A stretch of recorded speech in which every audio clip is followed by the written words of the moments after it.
Hello, welcome back, everyone. Our next presenter is the Director of Events at Crunchyroll and part of the team overseeing the creation of Crunchyroll Expo. Mr. Adam Sheehan has worked in the anime industry for almost 20 years, worked with events and conventions for just as long, and has been a fan of anime and geek culture all his life. Discussing being a fan of fandom, Mr. Adam Sheehan.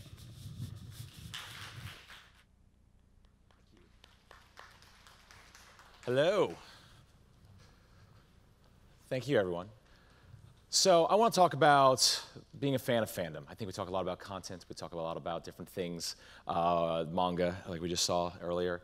And I want to talk basically the bigger picture of things. Because I discovered recently that I was watching less anime.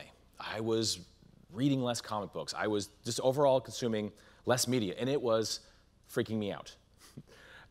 I was basically wondering why this was. I was like, I could make time for things. I could always make room for anime my whole life. It always made time to be able to do that, watch that, spend time doing things like that. It was always very important.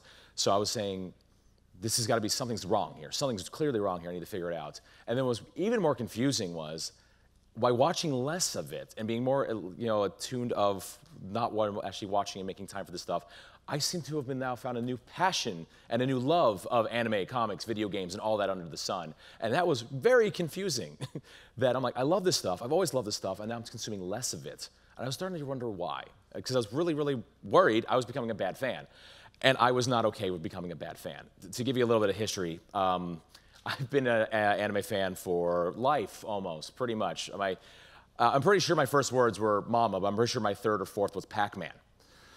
So with all that considered, there was, been doing anime in the industry for over 20 years, worked for Funimation, Crunchyroll currently, as well as a company called Score Entertainment, where my first gig in the world was driving a Dragon Ball Z Hummer around the country, doing the mall tours with voice actors, doing videos, crazy ones like that, over the Funimation world, or myself just dressed like Superman, run around in underwear in the middle of, some suburb on a Tuesday, I'm sure, because they let you do that in the 80s. Also, the girl of my dreams, who happens to be a cosplayer and work at Viz Media, and I have my daughter, who's named Lane. Yes, after the anime. So being a bad fan wasn't in the cards for me. It was not okay. And I was starting to wonder why this was, what was going on. And I started taking a step back and saying, what is there? What am I doing? Because I'm clearly doing something. And I started to figure it out. I started to basically figure out what it was. And I noticed I stopped watching directly the shows, just sitting in a room or my computer or my phone or wherever I was and just watching anime. I did start doing was watching people's reaction to anime, watching communities talk about it, watch people get excited about a new release, watch Twitch streamers talk about the newest game, watch comic book people in a store talk about this. And I'm noticing now that I was focusing more on what other people were into about these features than the actual features themselves. So I started saying, okay, there's something here. Let's go a little deeper. Let's go into this world and figure out where we are and basically where this rabbit hole goes to. So I want to share just a little bit of what I found when I did a deep dive on that first. One of the things I noticed was a big thing basically in Saudi Arabia. Earlier this year, they had their first Comic-Con, which was a huge deal. To have something like that in the Middle East. A lot of the Middle East sees pop culture, American culture, as the work of the devil and something that's very not allowed. And even at this comic convention, they had rules where they actually had to have entrance for men and entrance for women. But once they got inside, what we call these millennia-long fights and struggles and differences between these cultures seem to just wash away. They start talking more about who is their favorite Avenger, what anime they should watch this season, where their friends meet up to go hang out and do some LAN parties. It didn't matter what they were. Like this, I love this photo. That's Captain America with a Saudi woman in Saudi Arabia doing cosplay. It's incredible. And seeing the people there, basically, and seeing basically some videos and some other stuff they're talking about it, they see all the likeness between each other through fandom, through this culture, and it was just amazing what it called. And this was only the first things I noticed. Also, cosplay helped. I discovered there was definitely a cosplay element across the board for pretty much everyone we were seeing there. And I just wanted to share this photo because these Saudi women are sitting at this artist alley table that you could go down to the artist alley here at Crunchyroll Expo and see pretty much the exact same kind of thing. There's universal community here between what we're doing. And I mean, looking at the art, you actually can kind of tell, you might have bought something like that earlier today. Games done quick, what I call a wonderful community of speedrunners and streamers for video games that take retro games and basically break them and hack them and do cool things. Like they do blind like Mega Man 2 runs, and they do like marathons, how fast can they beat Final Fantasy 7, and they do this on a regular basis. They do also charity events. A couple of years, this big stream, if you ever see it on Twitch, it's wonderful. I'm a huge retro video game person, so I love it. But they also raised money for charity. They raised this year alone, on their last summer GDQ, they raised $1.7 million for Doctors Without Borders. So this community of wonderful, awesome nerds, geeks, video game people out there that absolutely love what they do basically found a bigger cause and something bigger to give back to. And this community grew from that. So find something that was just a bit more, it was bigger than themselves. It was bigger than their nerd stuff, but they didn't have to stop loving it. They loved it more because they could go and be a bigger community and help someone out and find the positives of fandom. Because yes, there are some negatives, but don't let the YouTube comments make you believe it's mostly negative. There is a lot of good out there. As also bringing people together, basically they report that Korea is basically seeing the Middle East come together again through K-pop, because they have a love for K-pop there, and the younger crowds, there might be different Palestinian Israelis and all the different things like that, but we both love Big Bang, so let's talk. These are the wonderful, wonderful things you see there, basically. And the universities are doing studies about this to basically bridge that gap that might not have been able to bridge in hundreds of years. Or just locally, basically, one of the stars of Supernatural, the US TV show, just came out with who's been struggling with depression his whole life. And he was at a Comic-Con, shortly after that. And without his notice, 7,000 fans showed up and basically just raised a candle to him during his panel to basically show solidarity between them. And that just blew me away when I read this. It was just unbelievable. Basically, this fandom's like, we love what you do. We love the content you give us that we just want to give back to you. We want to share the love of what you gave us and put it right back to you. Also gives you some great headlines like this. So there's some wonderful things out there that surprise you as well. But hey, I'll take all kinds. It's great. So fandom, overall, it's a community that keeps growing, and there's just so many different things and facets to it. And looking at all these different things that were going on in this, I was discovering some through lines, things that everyone kind of had in common, things that just were working in all the different ways across this. And I want to give you some of the examples that I believe basically you guys can look for. It might help you go a little deeper and find maybe a little richer of a fandom experience in your world. Because the one thing I'll tell you, you don't have to stop watching and reading. Please don't, actually.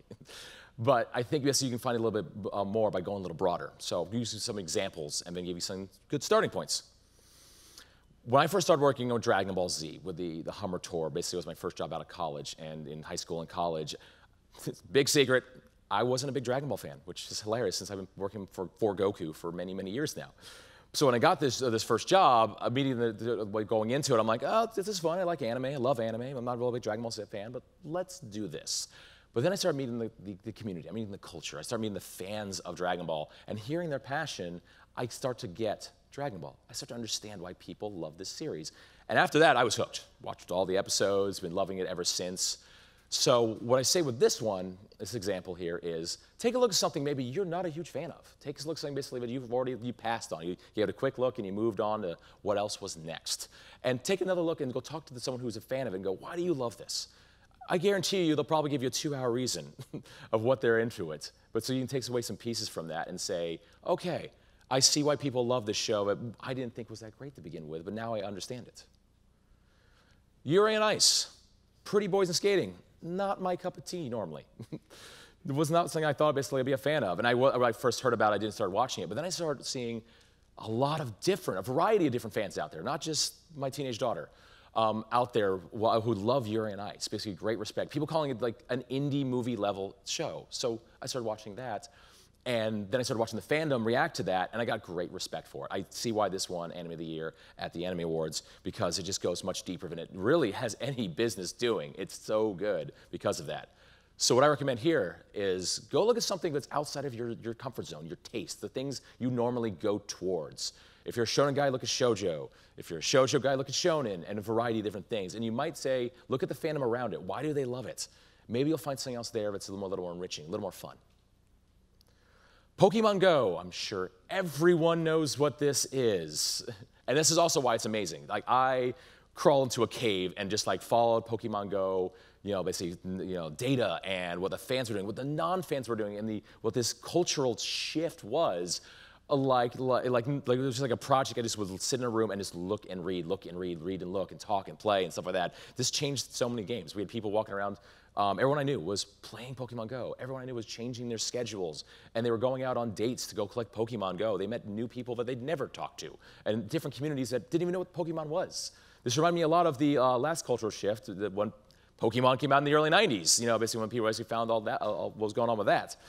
So there's a variety there. And so what I recommend in this one is, not often, but once every 10 or so years, some big thing drops and it changes the playing field. And it goes beyond geek culture and fandom. I recommend whenever you see that, dive into that as deep as you can, read as much as you can, talk to as many people as you can, because that rabbit hole only comes around once in a while, and it is a wonderful, wonderful, wonderful place to live.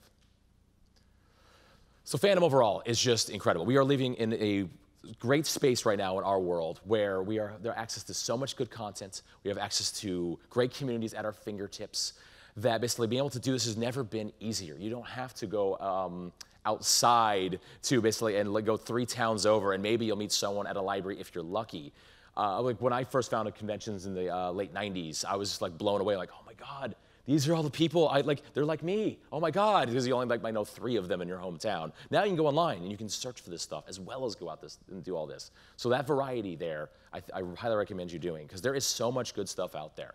The fandom community basically is looking at different things in different ways, and I love that. The exploration is what I really like to dive into, is people looking at old medium and changing what it's doing, like the GDQ guys.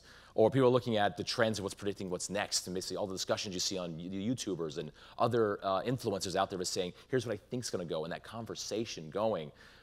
That's where you really need to live, and that's where it's wonderful. You gotta think big, you gotta go broad.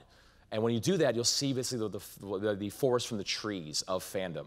And that, I think, is where there's a lot of magic not everyone's noticing. And I recommend highly that you take a look there, because there's so much in this community there that's so rich that your friends are basically already a part of it, that you definitely can bring in more and broader ones. And you might find some new content to watch that you never would have seen the first time through, or read, or played without actually finding this world.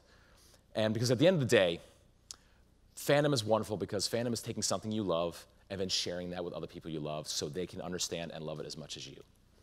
Thank you.